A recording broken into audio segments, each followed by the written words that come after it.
Welcome to my channel. Come here. Pose it. Let me tell you this the way it actually happened. Every breath, every heartbeat, every second I thought I'd shatter and instead learned how to shine. Picture a Tuesday that smelled like burnt office coffee and toner dust, the kind of day where nothing ever changes. Then imagine one text message, one reckless yes, and suddenly you're not the invisible IT guy anymore. You're porcelain-skinned, ribbon-tied, and staring back from a billboard in Times Square with lashes so long they cast shadows on your cheeks. I want you to feel it all. The rip of hot wax, the weight of pearls on your collarbone, the moment your reflection stops being yours and becomes hers. This is my diary, whispered in the dark, the one I never dared write until now. Walk with me through the fear, the curiosity, the humiliation that melted into hunger, and the final dizzying moment I chose to stay in the dress forever. By the time we're done, you'll understand why I still keep the first proof sheet in a velvet box under my bed. Started on a Tuesday that tasted like cardboard and deadlines. I was Alex, 27, IT support at a mid-tier ad agency in downtown Seattle, the guy who wore the same 3 polos in rotation and lived for weekend LAN parties where I carried the team as a healer. My life was a loop. Fix server crashes, microwave burritos, scroll Reddit until 2 a.m., sleep, repeat. I had a face no one noticed. Brown hair that needed a cut, brown eyes behind smudged glasses, the kind of 5 feet 10 inches, 165-pound build that disappeared in a crowd. My cubicle was a fortress of sticky notes and empty energy drink cans. Then at 3:17 p.m. my phone lit up with a text from Lila. Lila Voss, 29, freelance fashion photographer, the only person from my college art elective who'd actually made it big. We'd stayed loosely in touch. Memes, birthday gifts, the occasional remember when you fixed my laptop in exchange for coffee? Her message was urgent. Emergency favor. Need a stand-in for a shoot tomorrow. Male, 5 feet 10 inches, size M. Pays $500. You free? $500 for a few hours? I could finally replace my dying graphics card and maybe buy groceries that weren't frozen. I typed back, sure. What's the gig? Bridal couture concept. Soft, romantic, avant-garde. You'll be the groom, but it's gender-bent elegance. Think lace, pearls, ethereal. I laughed out loud in my cubicle. Lace? Me. But $500. I replied, as long as I don't have to kiss anyone. Deal. 9 a.m. sharp. Wear black underwear. Everything else is provided. Studio address attached. I showed up Wednesday to a converted warehouse in the Arts District. All exposed brick, morning light pouring through skylights, and the faint scent of fresh coffee and hairspray. Lila greeted me in paint-splattered overalls, hair in a messy bun, camera slung around her neck like a weapon. You're a lifesaver, she said, air-kissing my cheek. The rack behind her was a fever dream. Ivory tulle, blush silk, corsets dripping with seed pearls, veils that looked like spiderwebs spun from moonlight.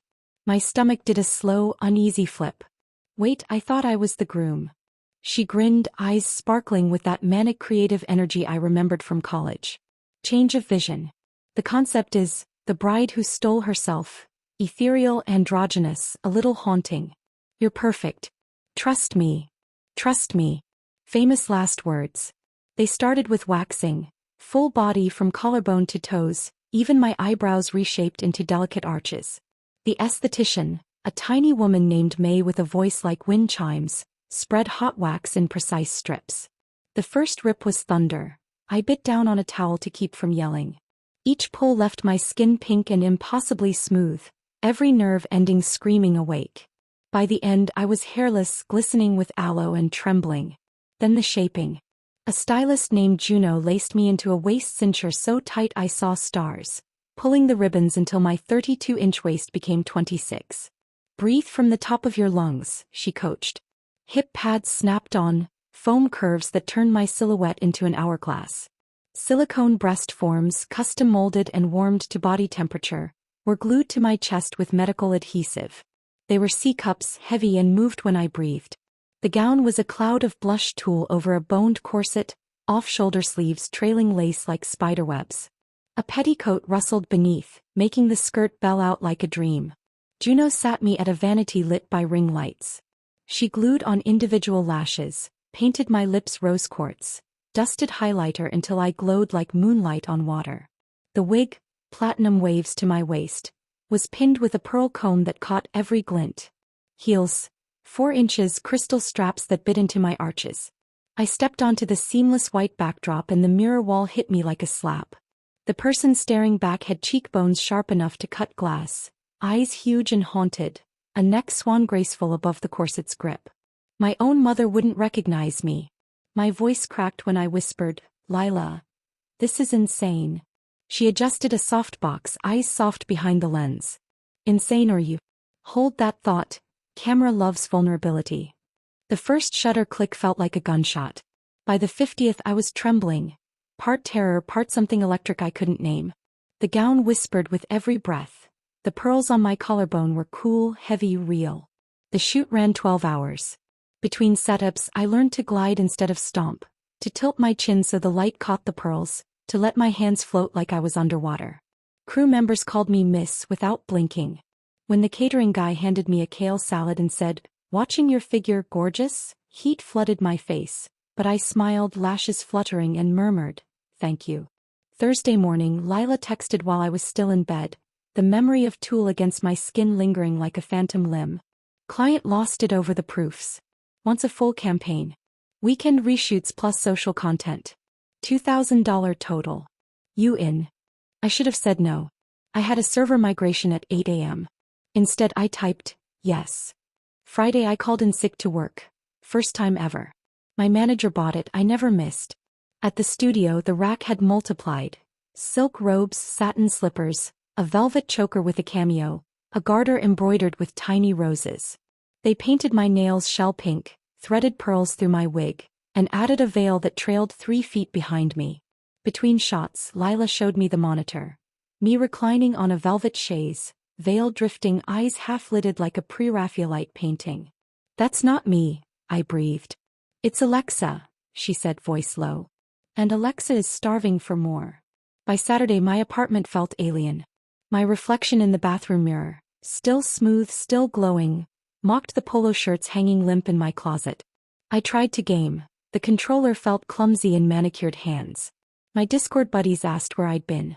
"Family stuff," I lied, voice cracking. Sunday I wore the choker under a hoodie to the grocery store. The cashier's double take sent a jolt straight to my spine. A stranger in the cereal aisle smiled and said, "Love the necklace." I floated home on air. Sunday night, alone, I couldn't resist. I'd smuggled one gown home in a garment bag, a slip of champagne silk that whispered when I walked. I locked my door, drew the blinds, and became her again. The corset laced tighter this time. I knew how to pull the strings, how to breathe shallow and high. Makeup from a drugstore haul. Foundation that blurred every pore, blush that made me look permanently flushed, the rose lipstick that tasted like secrets.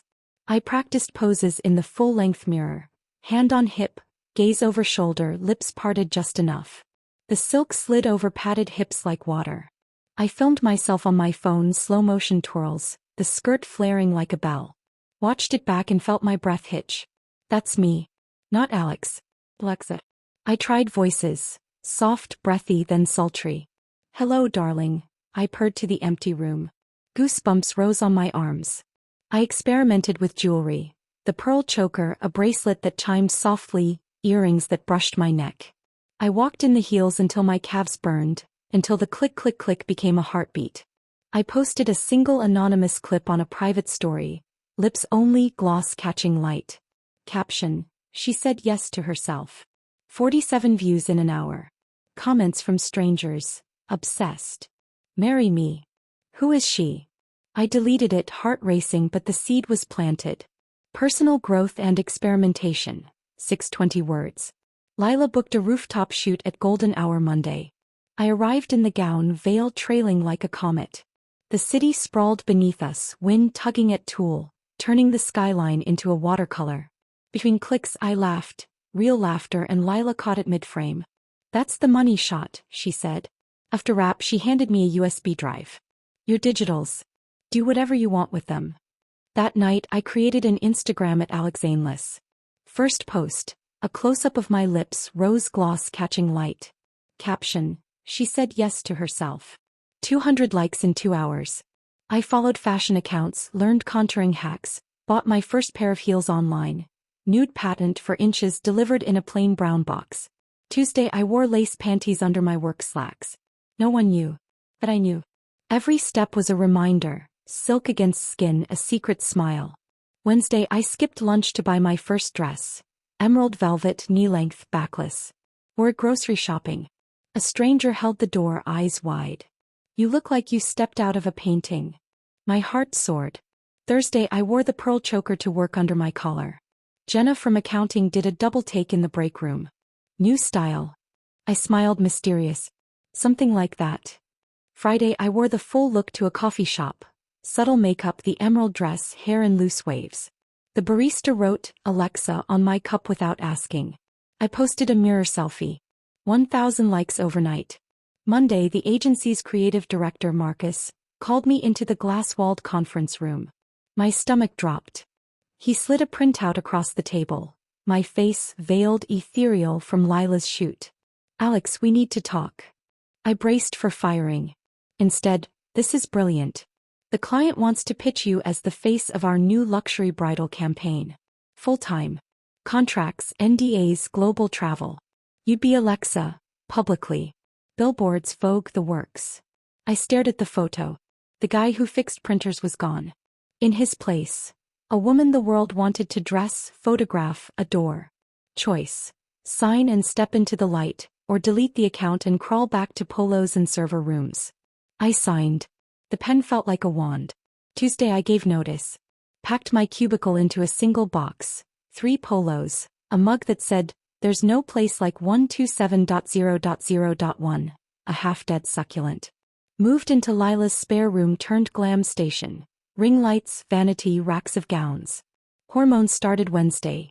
Tiny pink pills that promise softer everything. The campaign launched. Billboards in Times Square, Vogue Digital. A Paris runway where I walked in a gown made of 10,000 hand-sewn petals. Fans sent letters. "You made me brave enough to wear the dress." I still fix things sometimes. Lila's busted ring light, a friend's crashed laptop. But now I do it in silk robes and red bottoms, nails tapping code between shoots. I came out to my parents over Zoom. Mom cried happy tears. Dad said, "As long as you're happy, kid." My Discord guild threw a virtual coming out party. New avatar, new name, same healer carrying the team. If you're reading this in secret, wearing something forbidden under your work clothes, know this. The word yes is a key. One click, one dare, one dress, and the door swings wide. I said yes to modeling. Now I'm her doll, and I've never felt more alive. The mirror doesn't lie. It just waits for you to catch up. Your turn. Say yes. The spotlight is warm and it's waiting.